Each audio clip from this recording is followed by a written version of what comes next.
I'm always intrigued by a country's food scene because it shows what people grew up with, which is telling of their culture and traditions. I was especially curious about Cambodia's cuisine because it isn't widely popular and accessible where I'm from, compared to say Korean or Thai cuisines, which has such distinct flavors that I'm well familiar with.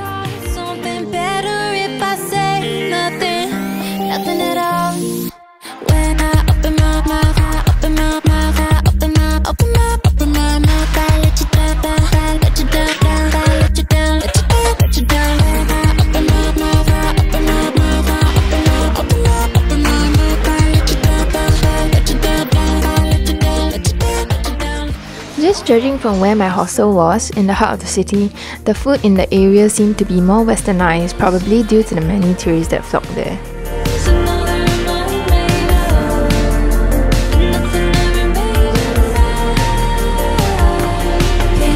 At the foundation of food lies fresh produce, so I was happy to chance upon a wet market which revealed some characteristics of their cuisine. But if I'm being honest, I couldn't identify a lot of them. Some I could tell were exotic, but that's as far as it went. The fruits, however, were really similar to the ones where I'm from, which is probably why they call it tropical fruits.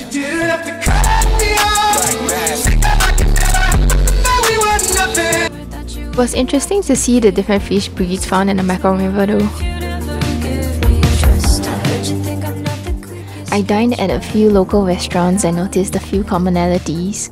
Their tables are always stocked with a set of sauces like fish sauce, and their menus also often consist of meat dishes paired with rice, some selections of curries, and noodle dishes like pad thai. I tried one of their meat dishes and it was really flavorful. It was drizzled with some savoury sauce that tasted like a curried version of Kung Pao chicken. I also tried a noodle dish at a night market that tasted like pad thai with thicker noodles. And of course I tried pad thai to compare it with the Thai ones, which I felt was slightly sweeter.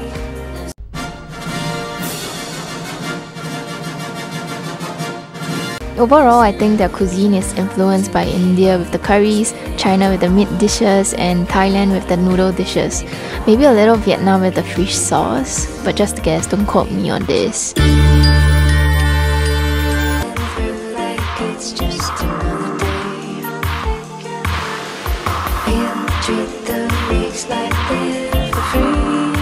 For authentic street food, I figured the best way was to roam the streets and see if anything piqued my interest. I set my eyes on a few ladies busy puffing up some cracker-looking thing and didn't know if it was something I could buy off them. I was loitering around like a creep until a kind stranger encouraged me to buy.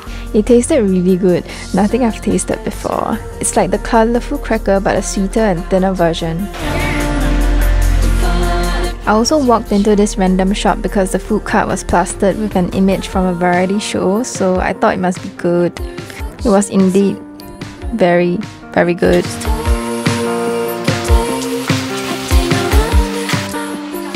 They're apparently famous for Chives cakes, which is actually mainly made out of rice flour, but tasted a lot like the Chinese radish cake. Bruh. The noodles were similar to dry mee tai mak, and I liked that it came with a generous amount of bean sprouts to balance out the oiliness of the dish.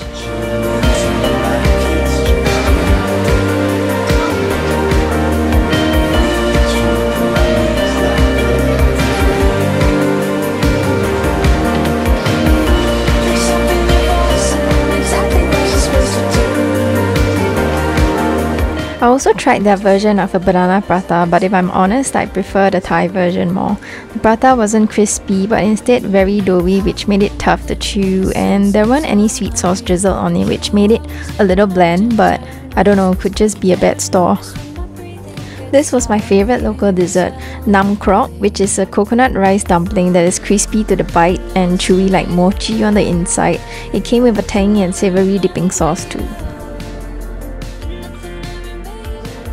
GrabFood here has a lot more foreign options like Korean and Chinese. I wanted some comfort food, so I got some jjajangmyeon with a side of soft dumplings and steaming soup.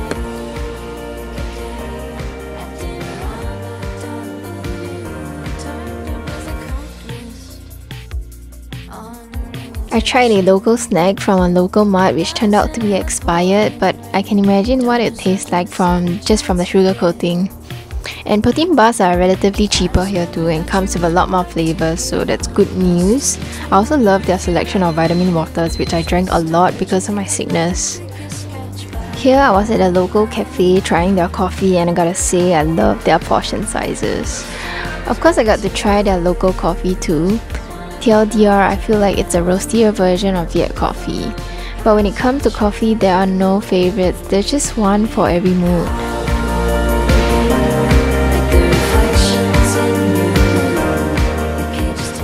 To be frank, even though I love food, I was more focused on the sights this trip, which I will share more about in the next vlog, because I was more interested in Cambodia's infamous history.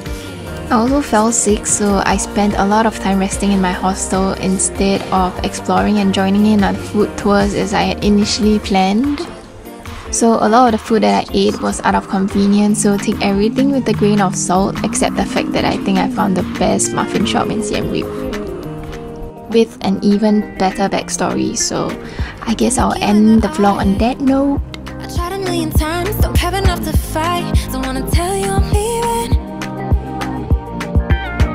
Now I don't have the heart, I don't know where to start, it's getting pretty dark, and I don't wanna believe it, but it feels like each time I say something